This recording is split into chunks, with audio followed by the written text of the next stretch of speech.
Good morning, Napa Valley Unitarian Universalists. Welcome to our service on this Sunday after Memorial Day. I'm Reverend Dr. Leisa, and I am the minister here. And Jungerman is our celebrant today. Brian Shaw is our pianist, and Tricia Lewis will lead our hymns with her beautiful voice. The great and powerful May Vader is helping us with technology. We are recording this service to post on our YouTube channel later on. So if you don't want your name or face to show up in the recording, you'll want to rename yourself and turn off your camera. So once again, welcome. If you're a first-time visitor to a Unitarian Universalist congregation, we want you to know that this is a faith that celebrates life and works to end all the forms of injustice that threatens it. We also celebrate all kinds of differences in hair and skin color, differences in sexual orientation and gender identity, differences in what you hold to be sacred, differences in life experience and education, differences in economic status and social location. We come together each week in search of hope and healing, in search of meaning and inspiration, and in search of new ways to work for justice. We ground our social action in our theologies of transformative love. Whoever you are and however bumpy your life's journey has been, you are welcome here. This congregation has experienced an unusually large number of deaths in the past few months. We are grieving. So today we'll hold an all-congregational memorial service.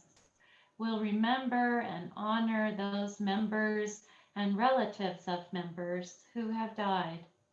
We'll speak of our understanding that death is not the opposite of life, but rather its complement in a ceaseless cycle whose meaning we may never fully comprehend. We'll share words and pictures of our departed loved ones. We'll listen to music and sing and hold silence, and together make what meaning we can of the experience of life and death and life again that all humans share. So come now, let us bring our whole selves to this time together, and let us worship. We'll begin by centering ourselves through music.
Sunday, Unitarian Universalists all over the world join together in lighting a flaming chalice.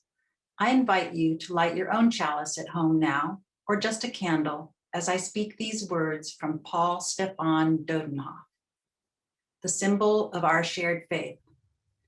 Joy and grief, health and sickness, light and darkness, peace and anger, life and death, wholeness and brokenness. We each bring all of these here to this sanctuary of unity in diversity for this 1 hour of this one day, and pour them out, commingling the oil of our lives to become the flame of this chalice, the symbol of our shared living faith. Let us join now in singing our opening hymn, number 347, Gather the Spirit.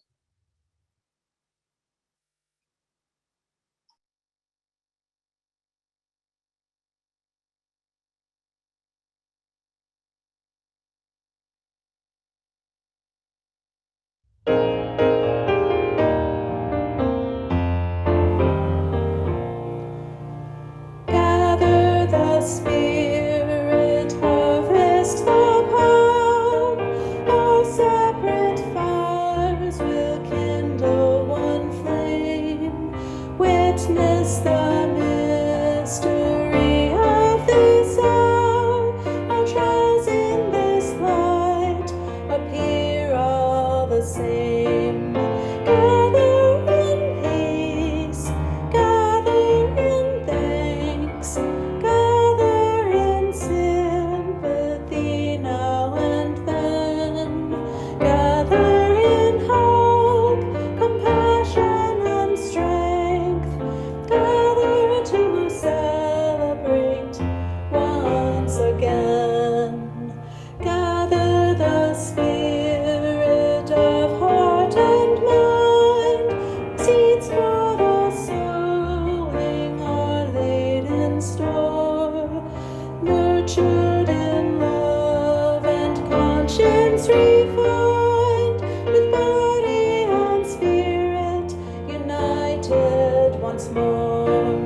Gather in peace, gather in thanks, gather in sympathy now and then, gather in hope, compassion and strength, gather to celebrate once again. Gather the Spirit growing in all, drawn by the moon and fed by the sun, winter to spring and summer to fall, the chorus of life resounding as one. Gather in peace, gather in thanks, gather in sympathy now and then, gather in hope, compassion and strength, gather to celebrate once again.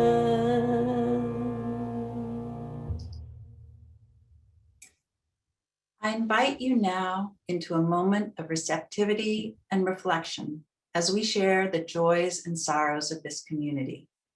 We make sacred the milestones of our lives when we share them with each other. We have here a bowl of water and some stones. The stones represent our individual joys and sorrows, and the water represents our community, which holds them. If you would like to share your joy or sorrow with all here, you can type it into the chat and then choose a stone in the bowl to represent your joy or sorrow. If you have a joy or sorrow, or even just a concern that you do not need to share with everyone, type stone in the chat, and then choose a stone in the bowl to represent the milestone you're holding in the silence of your heart. If you're holding something heavy in your heart and would like to speak to a member of our pastoral care team, please reach out to us. You can find us on our website at nvuu.org.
When we share our joys and our sorrows, we put together the many colored pieces of our lives into a beautiful mosaic of community.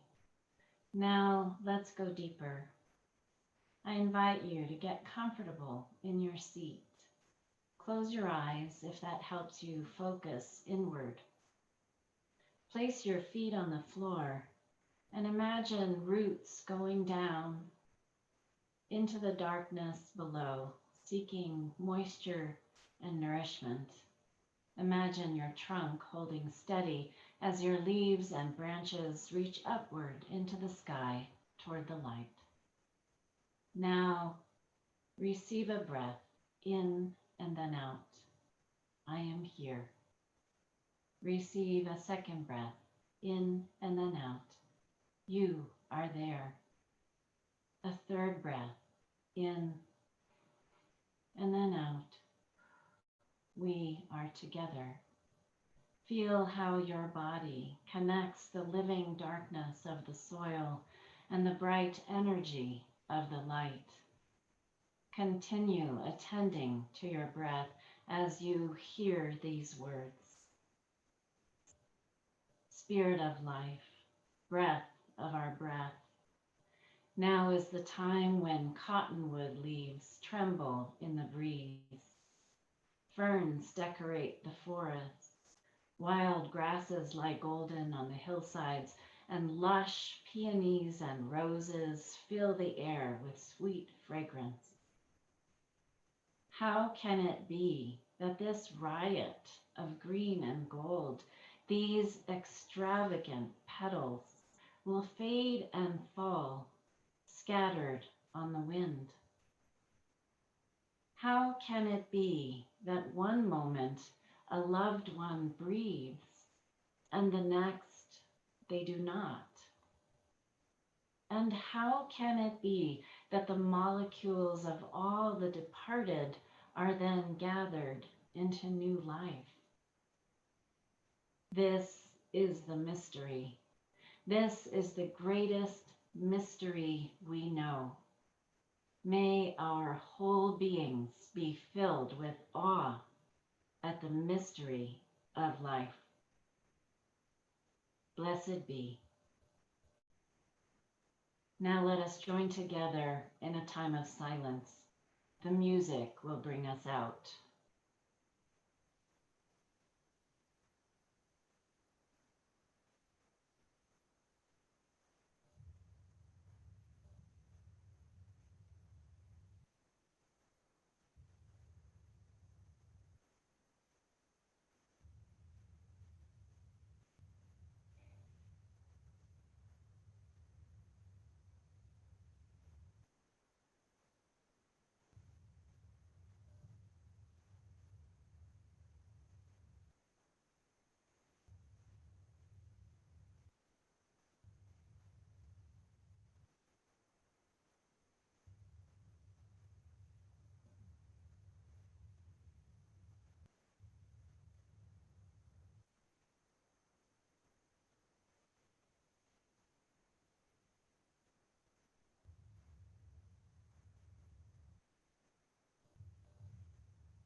Death is a mystery. It's a mystery that humans have been pondering for millennia. What happens to people after we die? Is there an afterlife? Are we reincarnated? Do we just dissolve? Do we just become compost? We have absolutely no way of knowing the answer, or whether there is indeed just one answer. As my colleague Marilyn Sewell has said, no one has ever come back to report. Given that death is a mystery, that in fact the very existence of the biological cycle of life and death and life again is a mystery, we are free, as I've said before, to imagine whatever brings us the most comfort. Buddhists hope to achieve nirvana, the state of enlightenment in which the ephemeral self disappears. It disappears as a separate, fearful, grasping thing into oneness with all that is. From small and limited, it becomes infinite. But if the Buddhist does not achieve nirvana, he or she is reborn as another being with another chance to achieve enlightenment. So there's nothing to fear. Universalist Christians who believe in an all-loving God believe that at death they will become one with God, meaning they will rest in a love so large that it holds all that is. We might say this is another way that the small self disappears into the infinite self of God. This is what our Universalist ancestor Hosea Ballou taught, that at the moment of death, all people are immediately united with God, which is love. All pain, all sorrow, all illness vanish as we are welcomed into infinite love. We have both Buddhists and Universalist Christians within the fold of Unitarian Universalists. We also have people who find comfort in the perspectives of religious naturalism, humanism, atheism, which say that our starry universe and this living planet are worthy of reverence for their own sake. It says that they say that when we die, our molecules disperse into the larger universe and become available for the creation of new life. And this is such an astounding and beautiful thing that we don't need to look any further for meaning. We also have those who lean toward process theology, which says that because the living universe is interdependent and contingent, it physically holds the memory and the effects of each life that has been part of it for all time. Death is merely a change from one being state to another. When we die, the energy and matter of our bodies, as well as our consciousness, are gathered back into the larger whole, which continues to body forth in new and beautiful forms. All of these ways of understanding death, Buddhist, Universalist Christian, religious naturalism, atheism, humanism, process theology, they all have something in common.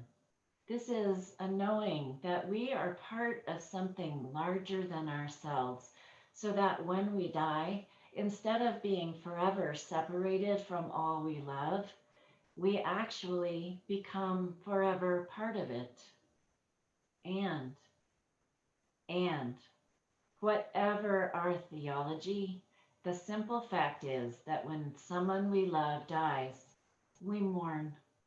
We mourn the absence of our loved one's physical body.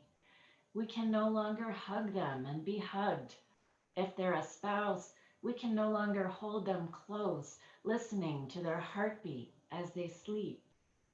If our beloved dead is a parent or a friend, we can no longer call them when we want to get their opinion or share something interesting we just learned. If they're a child, well, That may be the worst grief of all. And grief is not a linear path. Those stages that Elizabeth Kubler-Ross talked about, those were the stages she saw dying people go through when they were diagnosed with a terminal illness. Anyone who has actually experienced grief knows that there may be changes, but they do not happen in neat stages on a particular timeline. One artist drew the culturally enthroned path of grief as a straight line moving upward with occasional plateaus as a person recovered. Then they drew their actual experience of grief, a line that was completely scrambled like a tangled bunch of string. One day you feel a little better. The next you're plunged into the depths again. To paraphrase several writers on grief, you never recover from it. You absorb your loss and become an entirely different person. Often the first step in absorbing our loss is to take part in community rituals for mourning the dead. When we hold a funeral or a memorial service, we begin to make the death of a loved one real in our own hearts and in the hearts of our community.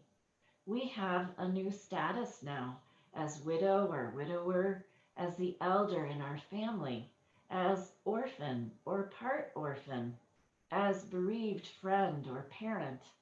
It's important that this new status be publicly recognized. During the pandemic, no one has been able to do this properly, and this may have been one of the hardest things about it. Today, we'll hold a community service of mourning to give voice to the collective grief that we have not been able to express in person this year. We will honor and mourn the lives and deaths of 8 people who were either members of or closely affiliated with this congregation. 8 people. That's a lot of death in 1 year, and it doesn't even count everyone who has died because not everyone wanted a memorial. May this service of mourning help this community celebrate the lives and mourn the deaths of your loved ones. May it help you begin to absorb these losses into your communal body and make meaning of them. May it bring us all together in our common experience of the great and sacred mystery of life and death. May it be so. Amen.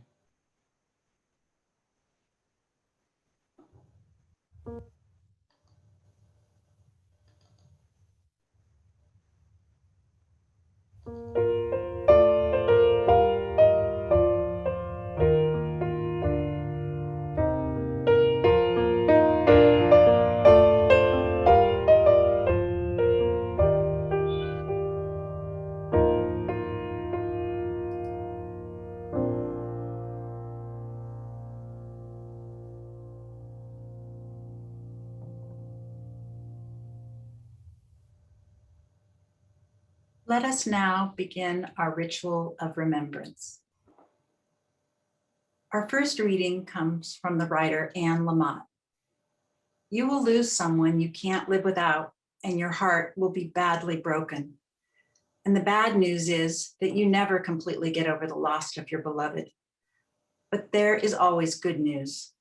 They live forever in your broken heart that doesn't seal back up, and you come through. It's like having a broken leg that never heals perfectly, that still hurts when the weather gets cold, but you learn to dance with a limp.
ones who came before, the ones who come next, are waiting at the door.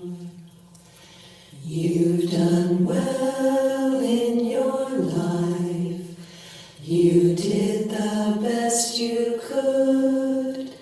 The love that you gave joins in a chain of good, and the links of the chain are ones who came before, the ones who come next are waiting at the door.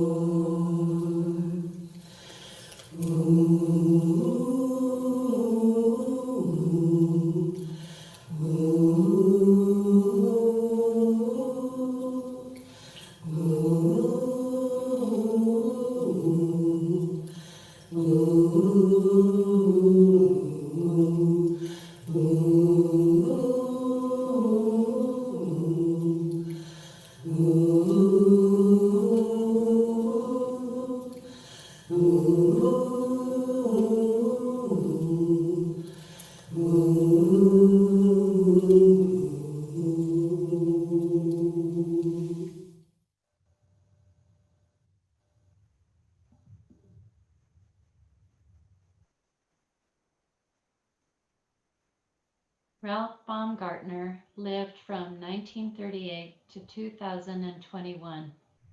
He was the beloved husband of Cindy and a devoted father and grandfather.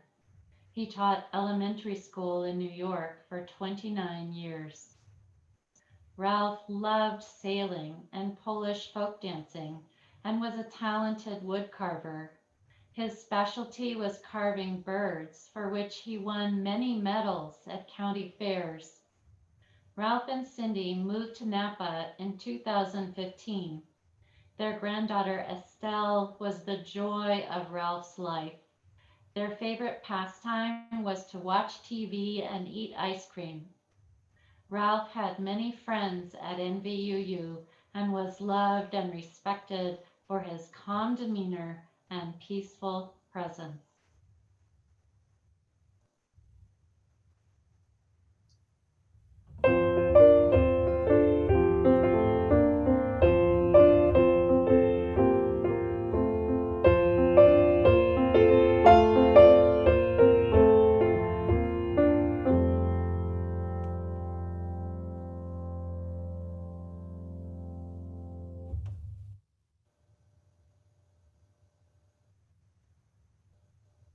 Margaret was a diligent and supportive wife and a proud and loving mother of 2 sons, but what she really was a nurse.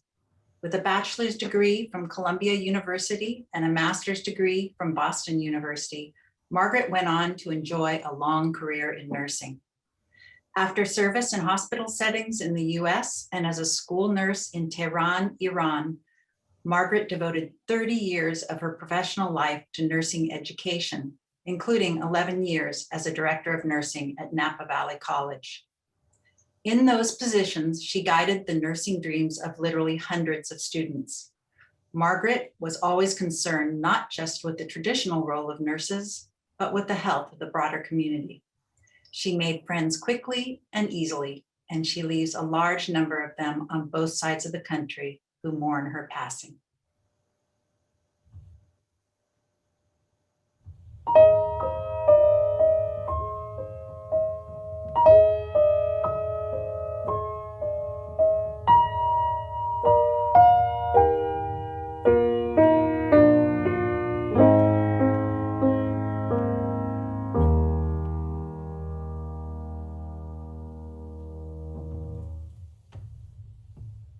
Chuck Hall was inspiring, creative, independent, and unique. He had the ability to engage 500 volunteers to begin the Napa Valley Marathon, which he directed for many years. For over 30 years, he was clinical director of a home for disturbed teenagers and guided them and their staff with innovative care. He had the discipline to remain physically active his 86 years. He made friends easily, and despite his stubborn refusal to follow, established grooming guidelines. His wife and dogs received much adoration.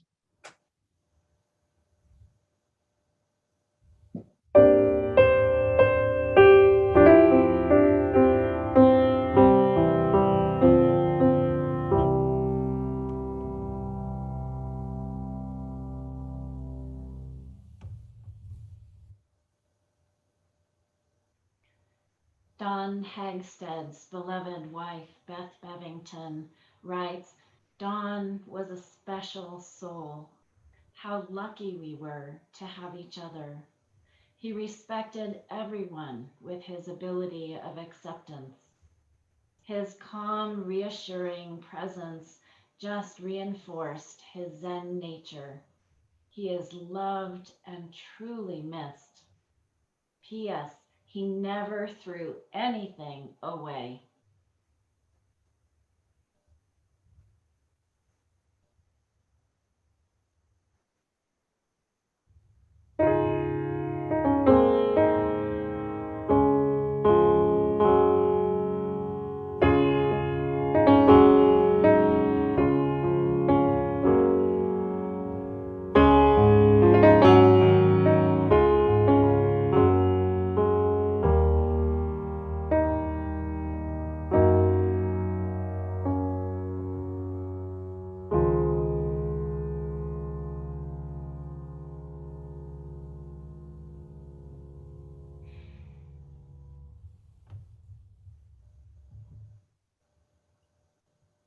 In her 55 years as a Napa Valley resident, Barbara Kummer created a warm and inquisitive space for all who encountered her. She welcomed newcomers to the valley with homemade lasagna, played the piano with gusto for the music classes at Northwood Elementary School, and hosted countless gatherings at her house up on Shady Brook Lane. As a key member of NVUU, she believed in human potential and the wisdom of all living beings. An optimist, in spite of her studies of environmentalism, climate change, and the pitfalls of the Anthropocene, Barbara took stock and faith in the possibilities of the next generation, investing her time and love in young people. Barbara's warmth, comfort, curiosity, and ease will be remembered by the Napa wind, the native plants on the east side of the valley, and in the songs, stories, and prayers of her family and those she touched along her path.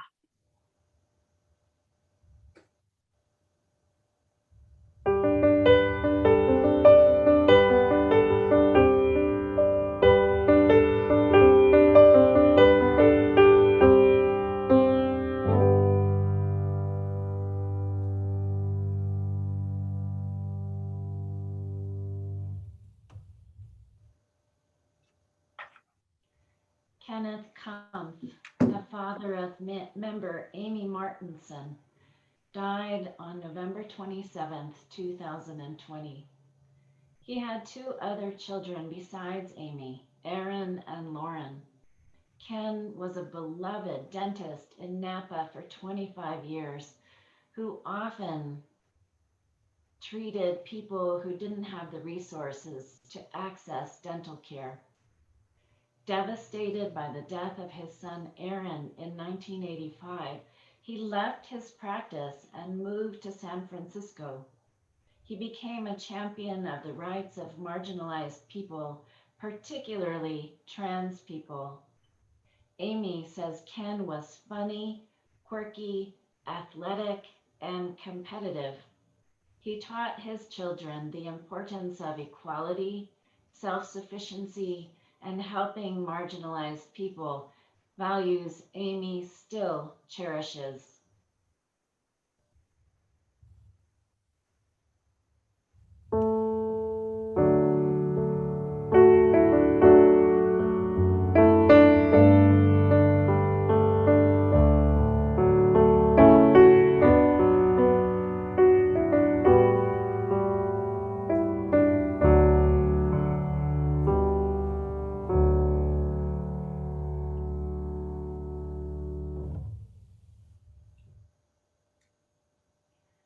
Bob Lux died last November of Alzheimer's disease at the age of 86.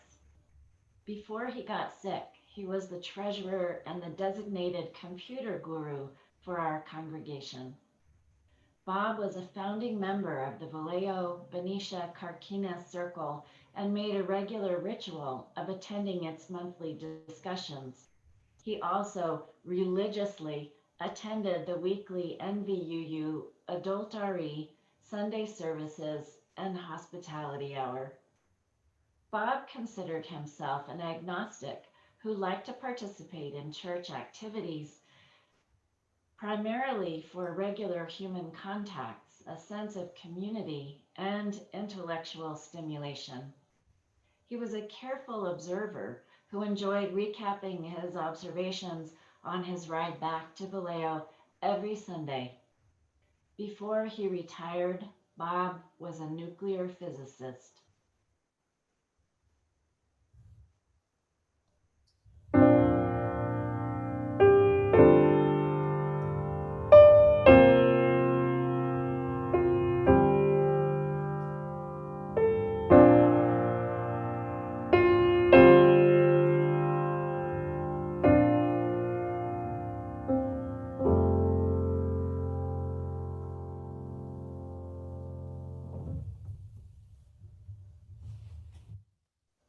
With a BS in physics, master's in mathematics from Stanford, and a PhD in computer science from the University of Wisconsin, Donald Steward was a bright man and shining light as senior engineer at GE in the 50s, 60s, and 70s, and later as a computer science professor at Cal State Sacramento for nearly 20 years. In retirement, Don founded Problematics LLC, working tirelessly on The Explainer, a method of using cause and effects to solve global problems. A deep thinker working for the better good, The Explainer's and his life's goal was to see what we can do to make this a more harmonious world. Always quick with a quirky remark, Don was a charmer with a big heart whose bright eyes and sweet smile are missed at NVUU by his community, friends, and none more deeply than his son David and granddaughter Amara.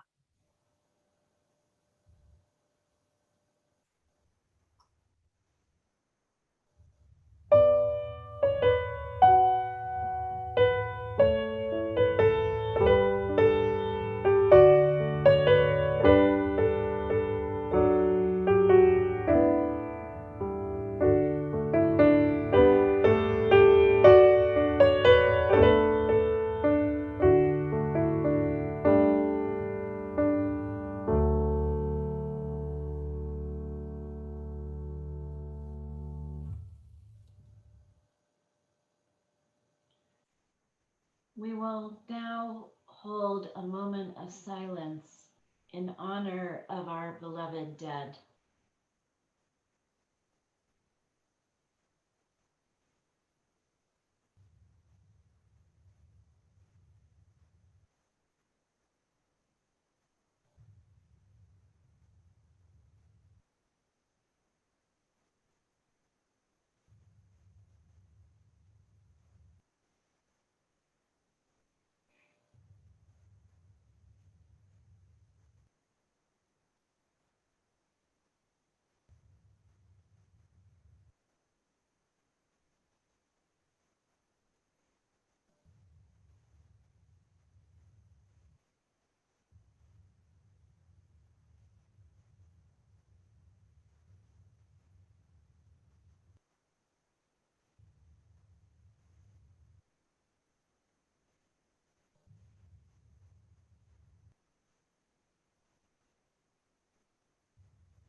to shine.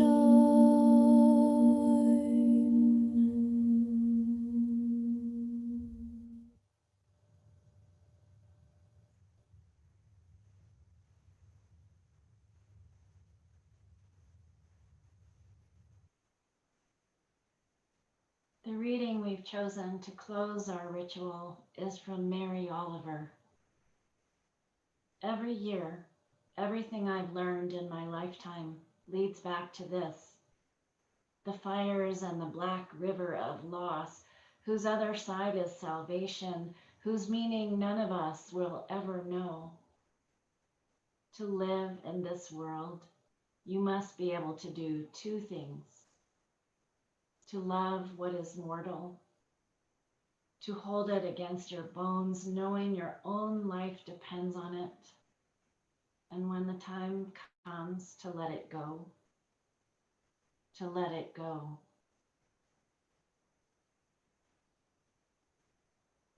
Our ritual of remembrance is now concluded.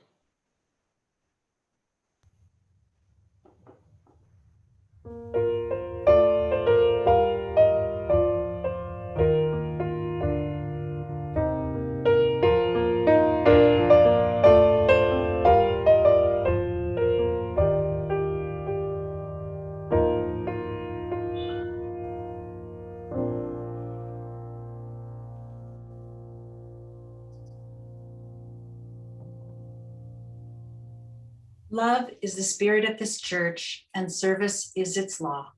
This is our great covenant, to dwell together in peace, to seek the truth in love, and to help one another. Let us take a moment now to engage in the spiritual practice of generosity. When we give to this congregation, we are giving to the wider world because our community is a center of transformative love.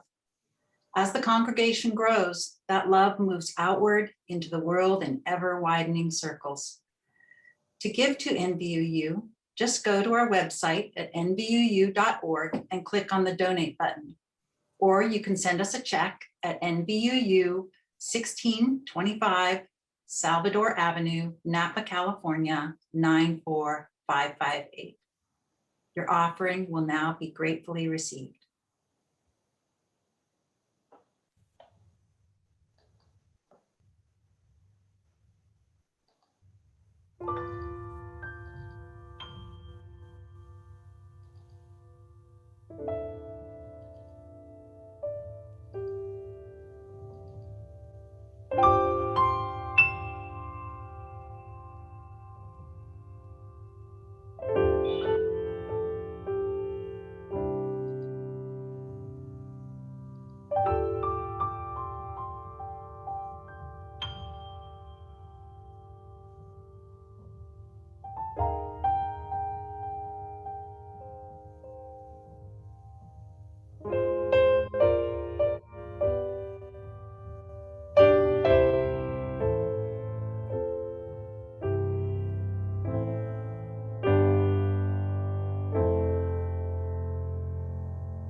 Thank you for your many gifts.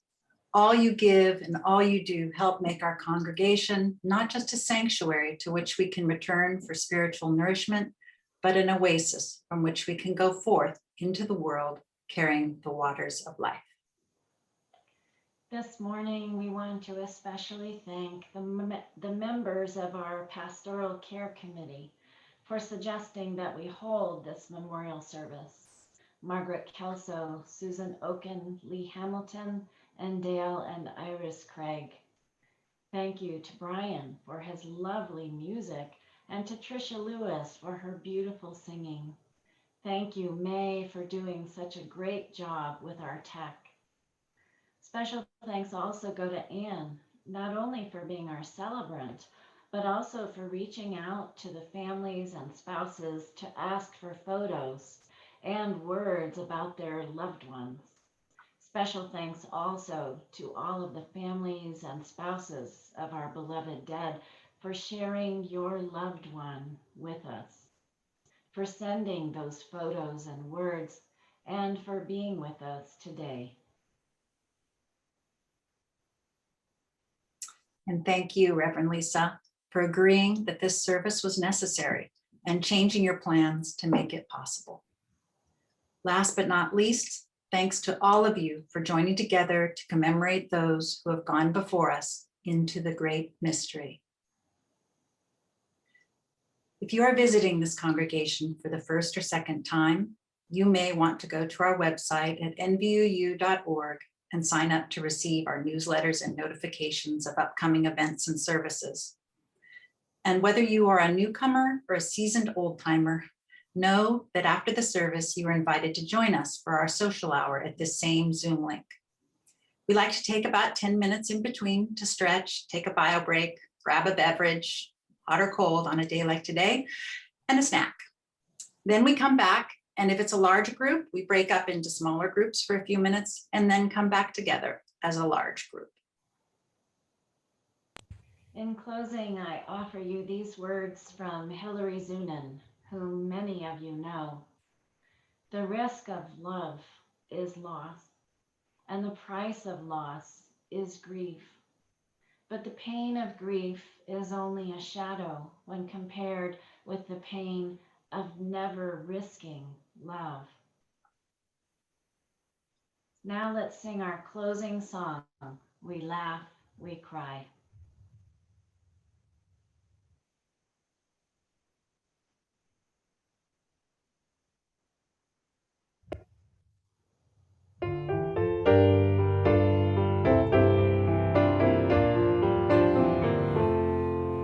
We laugh, we cry, we live, we die, we dance, we sing our song. We need to feel there's something here to which we don't belong. We need to feel the freedom just to have some time alone. But most of all, we need close friends we can call our very own. And we believe in love and in the strength of love. And we have found our need to be together. We have our hearts to give, we have our thoughts to receive, and we believe that sharing is an answer. A child is born among us and we feel a special glow. We see time's endless journey as we watch the baby grow. We thrill to hear imagination freely running wild.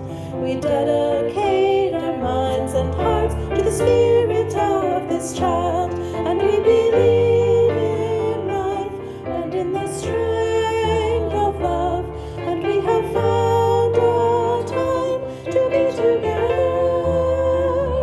And with the grace of age, we share the wonder of youth, and we believe that growing is an answer. Our lives are full of wonder and our time is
Oh, I was muted. Try that again.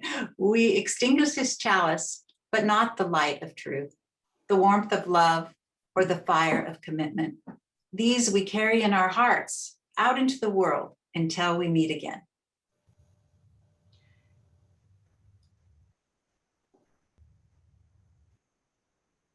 People of this beloved community, go forth from this time knowing that in all sorrow and in all joy, you are ever held in love. Go shining. Now, before we all go away for our break, I need to make a special announcement. I sent an email to the congregation about this on Tuesday, and May has mailed a letter by snail mail telling you the same thing.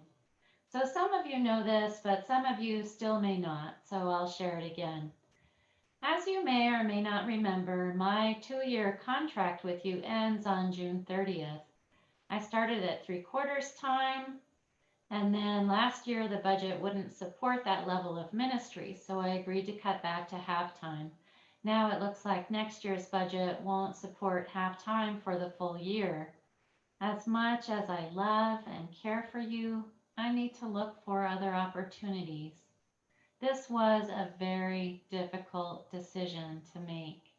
I'm already making plans, though, for my next endeavor, and I have no doubt that you will find what or whom you need in the coming year. There are more details in the email and paper letter that I sent. Please know that it has been my joy and privilege to serve you, and I am very sad to be leaving.